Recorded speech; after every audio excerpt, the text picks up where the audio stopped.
धरती संथाल परगना को मैं नमन करती हूँ, जोहार करती हूँ।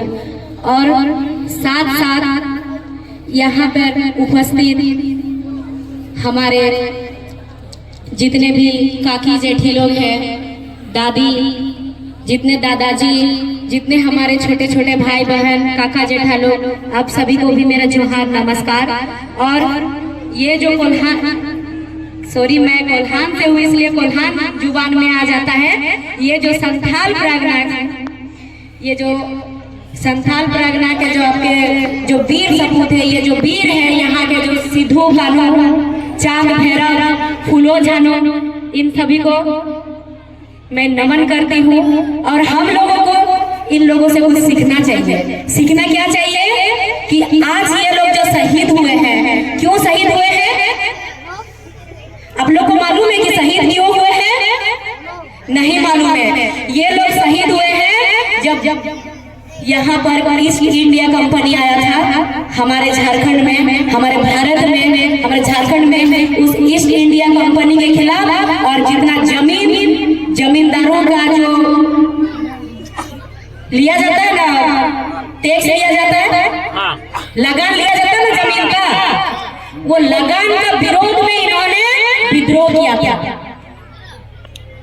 ये लोग विद्रोह ऐसे नहीं किए थे, ऐसा नहीं कि जाके किसी के साथ लड़ने नहीं लगे थे। ये लोग जो जमीन का लगान लिया जा रहा था उसके खिलाफ में ये लोग विद्रोह किए थे और इन लोगों ने अपना जान गंवाया। तो क्या आज हम लोगों को वही चीज करना है कि इन लोगों का जो सपना था, इन लोगों का जो उद्देश्य था, उस उद्देश्य को पूरा करना है? उद्देश्य को पूरा करना है ना। अगर उद्देश्य को पूरा करना है तो हर घर से सिद्धू कानू निकलना पड़ेगा, हर घर से चांद भैरव निकलना पड़ेगा और हर घर से फूलो झानो निकलना पड़ेगा। अब लोग ये नहीं सोचिएगा कि अब सिद्धू कानू जैसे कौन बनेगा और चांद भैरव जैसे कौन बनेगा, फूलो झानो जैसे कौन बनेगा। हम लोग मेला लगाते हैं, उन लोग को माल्यार्पण करते, माला पहनाते हैं।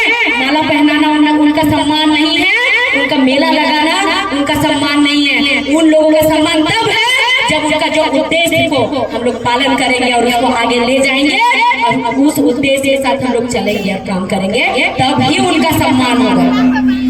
आज जो हमारे झारखंड के जितने भी वीर शहीद हैं, इस संथाल परगना के जितने भी शहीद हुए हैं, वो भी आज कहते होंगे, आज सोचते होंगे, हे झारखंड, हे झारखंड के मंत्रियों, हे झारखंड के माननीय मुख्यमंत्री, क्या हमने इसीलिए हमारा खून को जमीन पे रंगा दिया था लाल रंग की तरह? क्या हमने आज इसी दिन को देखने के लिए कि हमने अपना बलिदान दिया था कि बाहर के लोग आकर के हमारे झारखंड माटी के लोगों को, इन लोगों पे हावी हो जाएंगे और इन लोगों को शोषित करेंगे? नहीं, उन लोग इसलिए बलिदान दिए हैं, उन लोग इसलिए लड़ाई किए थे कि हमारे जो झारखंड के आने वाला पीढ़ी है, आने वाला पीढ़ी अच्छा से रहे, सुरक्षित रहे। और ये जमीन का जो लगान लिया जाता है, इसी वजह से आज यहाँ पर लोग विस्थापित हुए हैं। विस्थापित कैसे हुए? यहाँ का जमीन लिया गया ना, लेकिन फिर भी यहाँ के लोग बेरोजगार हैं, बेरोजगार है ना। जब हम लोग आए यहाँ, आप लोग का लिट्टीपड़ा विधानसभा जब हम लोग घुसे तो देखे यहाँ इतना विस्थापित है। यहाँ पहाड़ों को, यहाँ सामने दिख रहा पहाड़ को काटा गया है। ये हमारा प्राकृतिक संपदा, प्राकृतिक है ना, ये तो कोई लाके पहाड़ नहीं बनाया था, प्राकृतिक है, लेकिन इस पहाड़ को काटा गया है। यहाँ के लोगों को विस्थापित किया गया है, लेकिन यहाँ के लोगों को रोजगार नहीं दिया गया। लोग रोजगार के लिए दर दर भटक रहे हैं।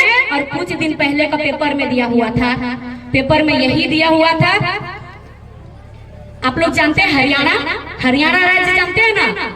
हरियाणा का नियम है, वहाँ है कि अगर वहाँ कोई कंपनी बैठेगा तो 75% वहाँ के लोगों को रोजगार नहीं दिया जाएगा। कुछ वकील साहब बोलते हैं कि झारखंड में भी वही नियम लागू होना चाहिए। क्या लागू होना चाहिए? लागू होना चाहिए। हम लोग कैसे हाँ बोल देते हैं? इसमें बोला गया है अगर कोई कंपनी बैठेगा तो लोकल लोगों को 75% रोजगार नहीं दिया जाएगा। क्या लागू होना चाहिए ये नियम? नहीं होना चाहिए, एकदम नहीं होना चाहिए। अगर आप लोग हाँ बोलिएगा तो फिर आप लोग नहीं मानते इन वीर शहीदों को। आज अगर ये वीर शहीद सब का रोक लगाने के लिए कि अगर हमारा माटी है तो हमारे यहाँ के लोगों को रोजगार मिलना चाहिए, हमारा जमीन है या जो होगा वो हमारा होगा। लेकिन अभी क्या हो रहा है, अगर यहाँ से कुछ भी खनिज संपदा आ रहा है तो वो सरकार का हो रहा है। सरकार पहाड़ काट के लेके चले जा रहे हैं और यहाँ पर मूर्ख बनाया जा रहा है और जातिवाद पे वोट लिया जाता है और आंदोलनकारियों का नाम का इस्तेमाल करके वोट लिया जाता है ना, आंदोलनकारियों का नाम का इस्तेमाल किया जाता है। लेकिन उनका जो उद्देश्य है, उद्देश्य को कोई पालन नहीं करता है और ना उद्देश्य के बारे में कोई एक शब्द मुंह में जुबान पे अपना लाता भी है। कोई नहीं लाते हैं अपना जुबान पे उनके जो उद्देश्य थे। उनका उद्देश्य यही था कि हमारा जंगल जमीन को बचाना है और हर घर से हम लोगों को एक एक क्रांतिकारी पैदा करना है, एक आंदोलनकारी पैदा करना है।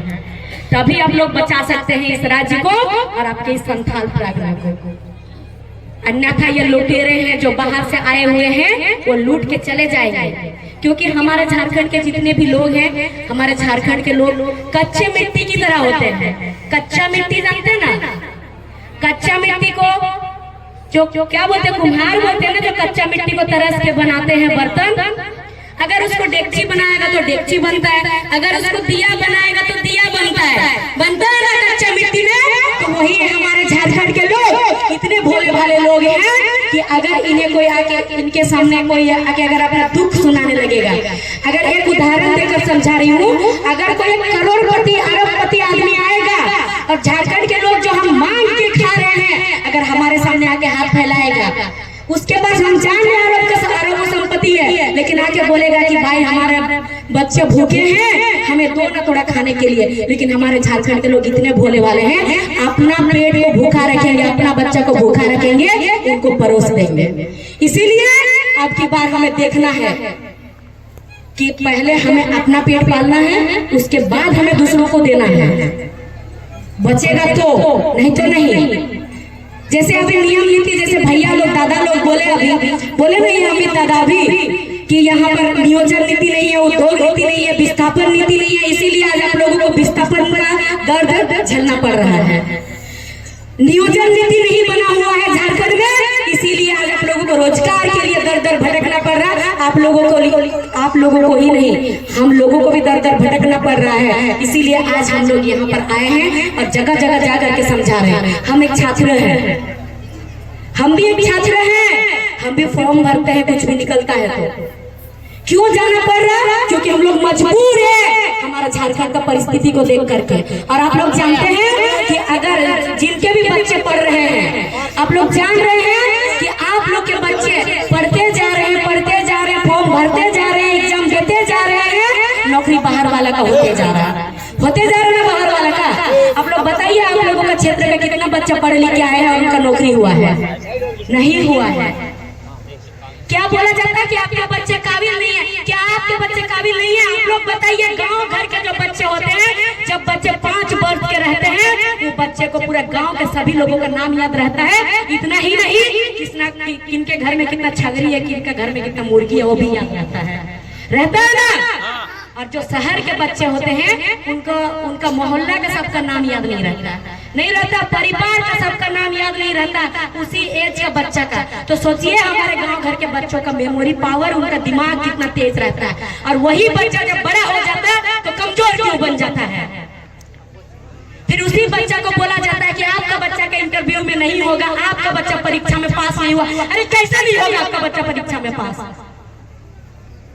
कमजोर इसलिए होता है क्योंकि यहाँ पर शिक्षा का कोई व्यवस्था नहीं है, यहाँ का शिक्षा का कोई नीति नहीं बनाया हुआ है। यहाँ हमेशा बोला जाता है कि सबको शिक्षा, सबको ज्ञान, खाली दीवारों पे लिखा जाता है और चुनाव से पहले खाली माइकों में कहा जाता है और भाषण दिया जाता है, वो सिर्फ भाषण में है। लेकिन अभी शिक्षा का कोई नियम नीति नहीं है, सबको शिक्षा नहीं मिल रहा है बराबर। अगर सबको शिक्षा बराबर मिलेगा, जिस दिन वो विधायक, संसद के बच्चे और सरकारी पदाधिकारी के बच्चे सब सरकारी स्कूल में पढ़ेंगे। आप लोग बताइए, जो सरकार का पैसा ले रहे हैं, सरकार का गाड़ी ले रहे हैं, सरकार का बंगला में रह रहे हैं, बिजली फ्री, पानी फ्री, सब चीज फ्री, क्योंकि वो सरकारी आदमी है, तो फिर उनके बच्चे सरकारी स्कूल में क्यों नहीं पढ़ रहे हैं? क्योंकि वे कभी नहीं चाहते हैं आपके बच्चे सरकारी प्राइवेट स्कूल में पढ़े और आपके बच्चे अच्छा पढ़े और शिक्षा बराबर हो, और कभी नहीं चाहते हैं कि आपके बच्चे आगे बढ़े। अगर आपके बच्चे को आगे बढ़ने देंगे, आपके बच्चे को शिक्षित बनाएंगे, तो फिर वोट कौन करेगा, झंडा लेके कौन ढोएगा उनके बच्चों के पीछे। ये बहुत समझने वाली बात है, बहुत गहराई वाली बात है। भले ये बात ऊपर ऊपर माथा में चला जाएगा, लेकिन बहुत गहराई वाली बात है ये। एक बार गहराई से सोचिएगा इस बात को। समान शिक्षा नहीं दिया जाता है हम लोगों को। और अब ठीक उसी प्रकार से जब महिलाएं, गर्भवती महिलाएं, जब बच्चा होता है, बच्चा जब बर्थ होता है तो उसको अस्पताल लेके जाया जाता है। अस्पताल लेके जाया जाता है ना, अस्पताल जाते हैं ना, वो जाते हैं अस्पताल। अस्पताल में कोई सुविधा नहीं है। अभी हाल फिलहाल का बात बता रहे, हमारी भाभी का देहांत हुआ अस्पताल का लापरवाही के कारण। अस्पताल में क्या करता है, डॉक्टर नहीं है। अगर डॉक्टर है तो वहां कोई सुविधा नहीं है, नहीं रहता है सुविधा। शर्माने वाली बात नहीं, हकीकत बात है। अगर किसी का नॉर्मल डिलीवरी हो जाता है तो फिर अगर उसका ब्लडिंग बंद नहीं होता है तो निश्चिंत है कि वो महिला का अस्पताल में मौत होगा, क्योंकि कोई सुविधा नहीं है अस्पताल में। और जो सरकार में बैठे हुए, जो सरकारी पद में है, उनके बहू बेटियों को बड़ा बड़ा प्राइवेट अस्पताल लेके जाया जाता है। उनके बहू बेटियों को सरकारी अस्पताल क्यों नहीं लेके जाया जाता है, क्यों नहीं, ये पूछना है, ये सवाल करना है, क्यों नहीं ले जाया जाता। क्या हम गरीब के जान का इतना भी कीमत नहीं है?